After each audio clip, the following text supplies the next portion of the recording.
தமிழ் திரையுலகில் முன்னணி நடிகராக வலம் வரும் நடிகர் தனுஷ் தங்கள் மகன் என மேலூரைச் சேர்ந்த தம்பதிகள் உரிமை கொண்டாடுகின்றனர். கதிரேசன் மீனாள் தம்பதியினருக்கு 1985ஆம் ஆண்டு பிறந்துள்ளார் தனுஷ். இவருடைய உண்மையான பெயர் கலையரசன் என அவர்கள் கூறுகின்றனர். தங்கள் மகன் 11ஆம் வகுப்பு படிக்கும் போது கடந்த 2002ஆம் ஆண்டு படிக்க பிடிக்கவில்லை என பிரிந்து சென்று விட்டான். தனுஷ் என பெயரை மாற்றி நடிகராக மாறிவிட்டதாகவும், இதுவரை தங்களை வந்து பார்க்கவில்லை எனவும், சென்னைக்கு சென்று அவரை பார்க்க முயன்றால் கஸ்தூரி ராஜா குடும்பத்தினர் தங்களை தடுத்து வருகின்றனர் எனவும் கூறுகின்றனர் கதிரேசன் மீனாள் தம்பதியினர். இது தொடர்பாக அவர்கள் நீதிமன்றத்தையே தற்போது நாடியுள்ளனர். தனுஷ் தங்கள் மகன் தான் என்பதை நிரூபிக்க மரபணு சோதனை செய்யவும் தயாராக இருப்பதாக அவர்கள் கூறியுள்ளனர்.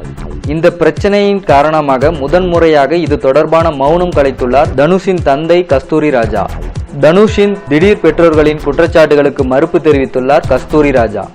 இது குறித்து அவர் கூறியதாவது, தனுஷ் என் மகன் அல்ல என வழக்கு தொடரப்பட்டுள்ள செய்தி அறிந்து வருத்தமாக உள்ளது. நாட்டில் எத்தனையோ பிரச்சனைகள் உள்ளன.